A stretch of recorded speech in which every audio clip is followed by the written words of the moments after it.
What if one man could redefine the limits of human ambition and carve his name into history for eternity? At just 20, Alexander the Great started his journey to achieve the impossible. By 30, he had created an empire stretching from Greece to India. A brilliant leader with unstoppable ambition, his actions shaped the ancient world and left a legacy we still talk about today. In 356 BCE, in the city of Pella, Macedonia, a boy was born who would shape history. His name was Alexander. He was the son of King Philip II, a skilled military leader, and Olympias, a fiercely ambitious woman who believed her son was destined for greatness. Olympias taught Alexander that he wasn't just a normal boy, but the son of Zeus himself. As a child, Alexander was taught by Aristotle, one of the greatest thinkers of the time. He learned about philosophy, science, and math. But what captured his heart most was Homer's Iliad. The story of Achilles, the warrior who sought eternal glory, became Alexander's greatest inspiration. At just 12 years old, Alexander tamed a wild horse no one else could.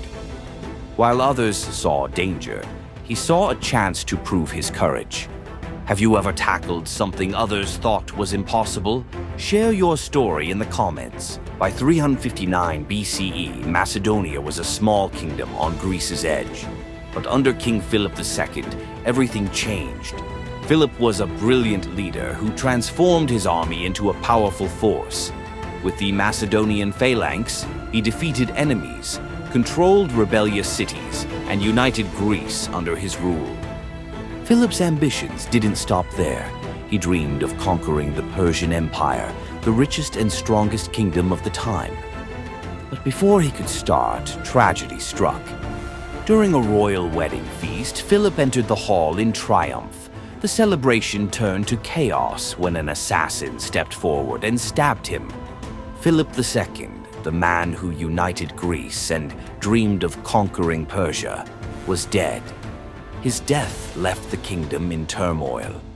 In the midst of the chaos stood his son, Alexander. At just 20 years old, Alexander became king. His rule began with questions about his father's death and threats from all sides. Would he collapse under the weight of the crown or rise to fulfill his father's dream? If you're enjoying Alexander's story, make sure to subscribe and hit the bell so you don't miss what's next. When Alexander became king of Macedonia, the kingdom was on the brink of chaos. Across Greece, rebellion was brewing, and many believed the young ruler would fail. But Alexander wasted no time proving them wrong. He turned to Thebes, a city that dared to challenge him. Alexander's response was swift and ruthless. He destroyed the city, executed its leaders, and scattered its people. The fall of Thebes wasn't just punishment, it was a warning to anyone who might defy him. In Athens, the message was clear. Without a single battle, its leaders surrendered, and Greece, once divided, was now united under Alexander's rule. But this unity came with a price. Some saw Alexander as a savior, while others feared him as a tyrant. With Greece secure, Alexander turned his attention east, to the Persian Empire, his father's ultimate dream and his greatest challenge. Alexander to his men: "We march not just for Macedonia, but for vengeance, glory, and immortality. The world will remember our name." In 334 BCE, Alexander led 40,000 soldiers across the Hellespont, the narrow strait dividing Europe and Asia. This wasn't just a journey, it was a bold statement. As he stepped onto Asian soil, Alexander threw his spear into the ground, declaring, "This land is ours."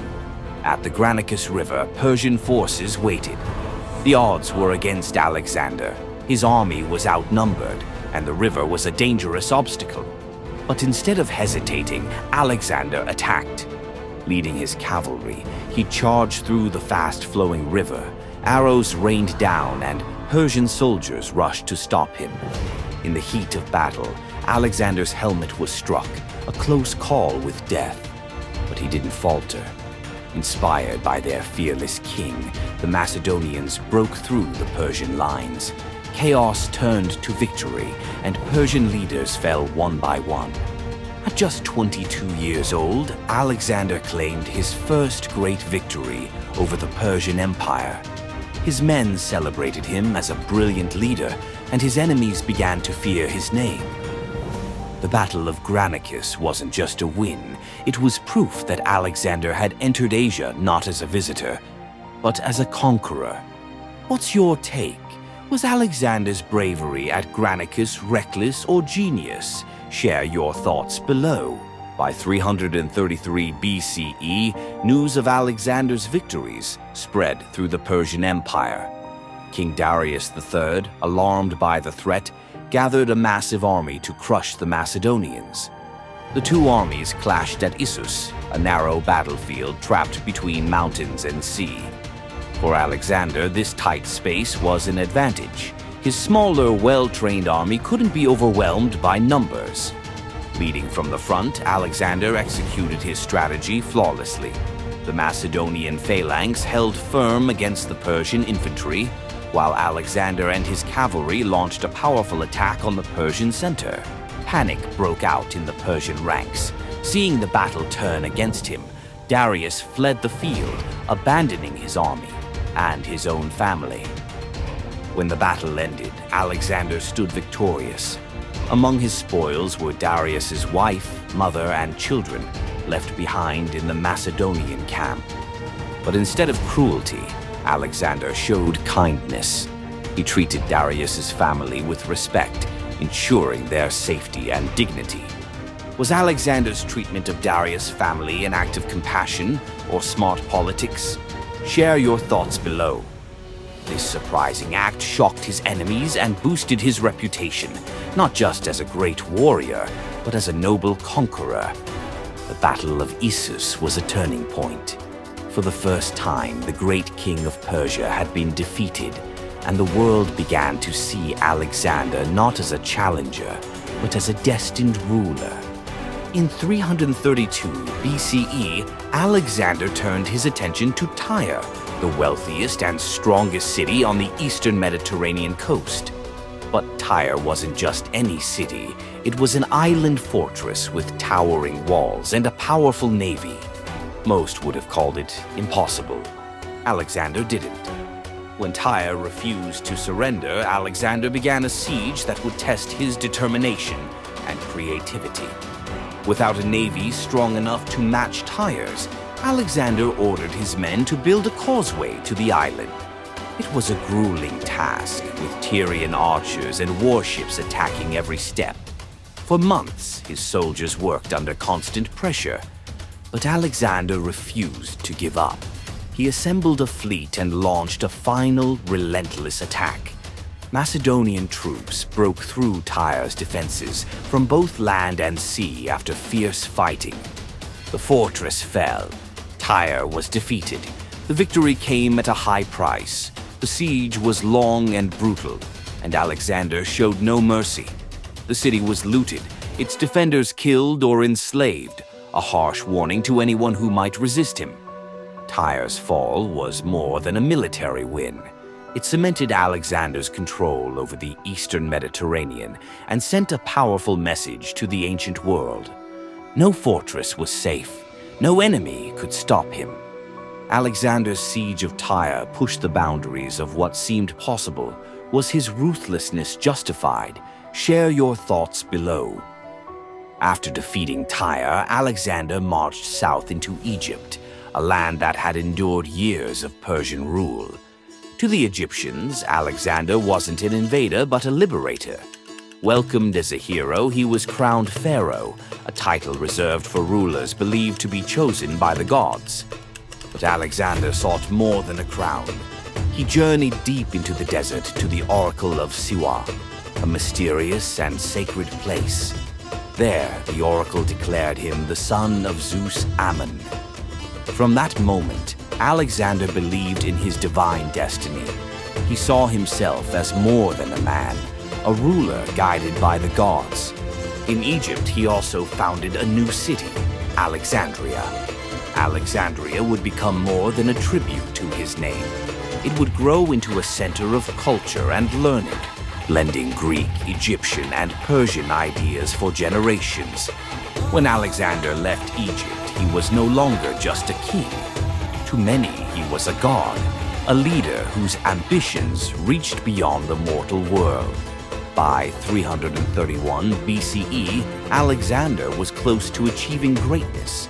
The vast Persian Empire, ruled by King Darius III, stood in his way. Darius gathered a massive army to stop Alexander once and for all. On the wide plains of Gaugamela, the two armies faced each other. Darius's forces, hundreds of thousands strong, seemed unbeatable. They had war chariots with razor-sharp blades and cavalry ready to crush the smaller Macedonian army. But Alexander's genius outweighed Persian numbers. He used the terrain to his advantage and crafted a clever plan. His troops pretended to retreat, tricking the Persians into disorder. Then, with incredible speed, Alexander led his companion cavalry straight into the Persian center, breaking their lines and creating chaos.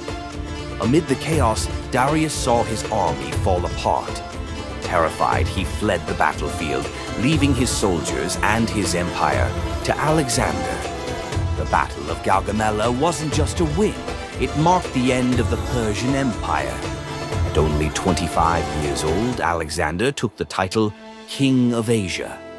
He was no longer a challenger, he was the ruler of the ancient world. But for Alexander, this victory wasn't the end. It was the start of even bigger dreams. What do you think made Alexander unstoppable at Gaugamela? Was it his strategy, courage, or something else? Share your thoughts below. After his victory at Gaugamela, Alexander marched into the heart of the Persian Empire. He captured its great cities, Babylon, Susa, and finally Persepolis, the ceremonial capital. Babylon, the legendary city, surrendered without a fight. Susa, filled with immense treasures, soon followed. But Persepolis, the symbol of Persian power, would become a symbol of its fall. Amid its grand palaces and towering columns, Alexander ordered the city to be burned. Some say it was an act of revenge for Persia's invasion of Greece. Others believe it was done in a drunken rage. Whatever the reason, the flames that consumed Persepolis marked the end of an empire that had stood for over 200 years. King Darius III found no escape. Betrayed by his own men, he was captured and killed as he fled east. When Alexander found his body, he mourned Darius, not as a rival, but as a man whose empire was now his own. As a final act of respect, Alexander ordered Darius to be buried with the honors of a king. With Darius' death, the Persian Empire was no more. Alexander was now the ruler of the known world, unmatched in his conquests. But for Alexander, this victory was only the beginning. Beyond Persia lay the edge of the known world, and he was determined to reach it. After conquering the Persian Empire, Alexander turned toward the rugged lands of Central Asia, Bactria and Sogdiana. Here, he faced fierce resistance from tribes hidden in mountains and fortresses. But Alexander didn't back down. His army chased their enemies through deserts, over mountain passes, and into strongholds. He used a mix of force and diplomacy to bring the region under his control. During this campaign, Alexander shocked his men by marrying Roxana, a Bactrian princess. To him, it wasn't just a marriage, it was a step toward uniting the cultures of his empire, blending Greek and Persian traditions. But his vision came at a cost. In his own camp, tension grew. Many Macedonian soldiers resented his adoption of Persian customs. The king they had followed for years now dressed like a Persian ruler and demanded proskynesis, a gesture of bowing before him. The conflict boiled over at a banquet. Clytus the Black, one of Alexander's generals and closest friends, openly criticized him, accusing him of abandoning his Macedonian roots. In a drunken rage, Alexander grabbed a spear and killed Clytus, the man who had once saved his life at the Battle of Granicus. The room fell silent. Overcome with grief, Alexander realized the weight of what he had done. He wept for Clytus, mourning both his friend and the growing divide within his army. This was a turning point. The bond between Alexander and his men began to weaken.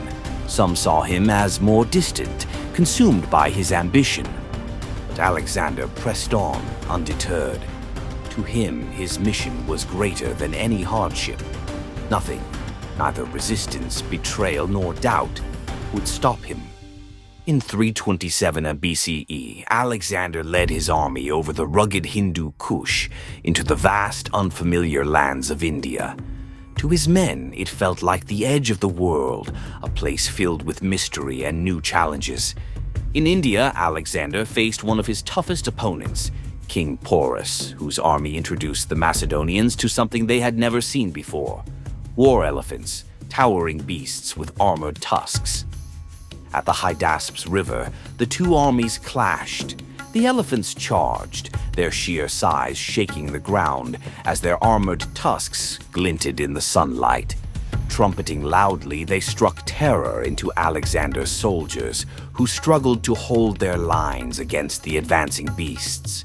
Even the bravest warriors felt small against them. The battle was intense. Despite the chaos, Alexander's tactics prevailed. His cavalry outflanked Porus' army, separating the elephants and breaking the Indian lines. When the fighting ended, Alexander emerged victorious. But instead of punishing Porus, he admired his bravery and leadership, treating him with respect and allowing him to keep his kingdom. The Battle of Hydaspes proved Alexander's brilliance as a commander, but also revealed the weariness of his men. After years of non-stop campaigning, they were exhausted. When Alexander pushed to march beyond the Beas River into unknown lands, his soldiers refused. They were homesick and tired, longing to return to their families. For the first time, Alexander's ambition met a force he couldn't overcome: the will of his own men. Reluctantly, Alexander turned back, leaving his dream of reaching the edge of the world unfinished. In 325 BCE, Alexander began the long journey home. His chosen path through the harsh Gedrosian desert pushed his army to its limits. For weeks, they struggled through scorching heat and endless sand. Water was scarce, and survival seemed impossible. One moment stood out. When a soldier collapsed from exhaustion, Alexander poured his own water ration into the man's hands. It was a powerful gesture that inspired his men, even though it couldn't save everyone. The desert took its toll. Behind them, a trail of bones marked their journey. Among the survivors, questions grew. Was Alexander's decision driven by ambition, pride, or recklessness? When they finally escaped the desert, they had survived unimaginable hardships. But the cost was great, and for the first time, doubts began to form about Alexander's infallibility. By 324 BCE, Alexander's empire spanned the known world, but years of relentless battles had taken a heavy toll. During this time, Alexander faced a loss he could not overcome: the death of Hephaestion, his closest friend and most trusted general. Hephaestion had been with Alexander since childhood, their bond unbreakable. When Hephaestion suddenly fell ill and died, Alexander was devastated. He wept openly, refused food, and withdrew from others in his grief. To honor Hephaestion, Alexander cut his hair, mirroring Achilles' tribute to Patroclus. He built a massive funeral pyre and declared Hephaestion a demigod, ensuring his memory would last forever. This was more than mourning. It revealed Alexander's vulnerability. The invincible conqueror now seemed broken, facing the reality of loss and his own mortality. In 323 BCE, Alexander returned to Babylon, the center of his empire. At just 32 years old, his ambition still burned bright. He was already planning new campaigns to conquer Arabia and beyond. But fate had other plans. During a grand banquet, Alexander fell seriously ill. A fever took hold, leaving him weak and unable to rise from his bed. For days, his generals watched as their unstoppable king faded away. Whispers spread. Was it malaria, exhaustion, or poison? While some believe it was natural causes like malaria, others suspect foul play.